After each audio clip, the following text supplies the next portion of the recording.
আরে বাগি না না, কি মামা? তুমি এড়ে নি, তোরা তো আর মামা তো ভাইয়ের কিলে মামা, কিলে তো বানাইতে এটাই বলেছি। বাগি না। মামার কি ফেসবুক আইডি খুলি দাও। কি মামা ফেসবুক আইডি নাই? কি আমরা ফেসবুক যেগুলো চালাই ওনারা বোকাইতেন আরো কইতেন মোবাইলে সুখ জারগো এ জারগো হে জারগো, এখন আপনি ফেসবুক আইডির কথা হঠাৎ করে কইলেন, কাহিনী কি মামা? আসলে আর ফেসবুক আইডি কে বেশি দরকার, মানে একটু ইমার্জেন্সি দাও না, আরেকে খুলি দাও না। না মামা, কাহিনী কি আরে কইতে হইব, নিশ্চয়ই তো এটা কোনো কাহিনী আছে। কাহিনী বলতে মনে করো যে মানুষে তো বছর গরু বল কিনি কিনি ফেসবুকে সারে, মনে হয় 2 লাখ টাকা দিই 1.5 লাখ টাকা দিই ফেসবুকে এনে আগে গরুয়ে কিনি মতো ছবি উঠে এনে করি উড়াই এবারে আর ফেসবুকে সারে পদে এই গরু আমি 2 লাখ টাকা দিয়ে কিনছি, 3 লাখ টাকা দিয়ে কিনছি। এখন আয় গরু ইয়ে কিনছি, এটা মানুষে দেওয়া লাগতো না। আরে মামা, আপনি মুরব্বী মানুষ বুড়া মানুষ, আপনিও বুঝে গুণের মতো করে আসাইলেন না, আপনিও শুরু করছেন তাইলে কেন?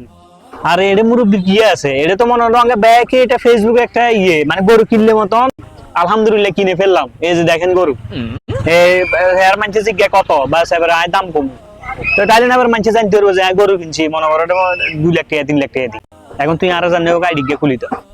না মামা, আপনি মুরব্বী মানুষ, সামনে রে আইডি খুলি আর গুণের বাগি হইতে না মামা। আসলে এই ভিডিওটা করার পিছনে একটাই উদ্দেশ্য, সেটা হচ্ছে আমরা অনেকেই গরু আর ছাগল কোরবানির জন্য কেনার পরে ফেসবুকে ভিডিওর মাধ্যমে ফটোর মাধ্যমে স্টোরির মাধ্যমে আমরা পোস্ট দিয়ে থাকি। পোস্ট করার পরে দেখা গেছে যে অনেকজনে জিজ্ঞেস করে গরু কত হয়েছে, এর মাধ্যমে দেখা গেছে যে আমাদের নিজের মধ্যে একটা রিয়া চলে আসে।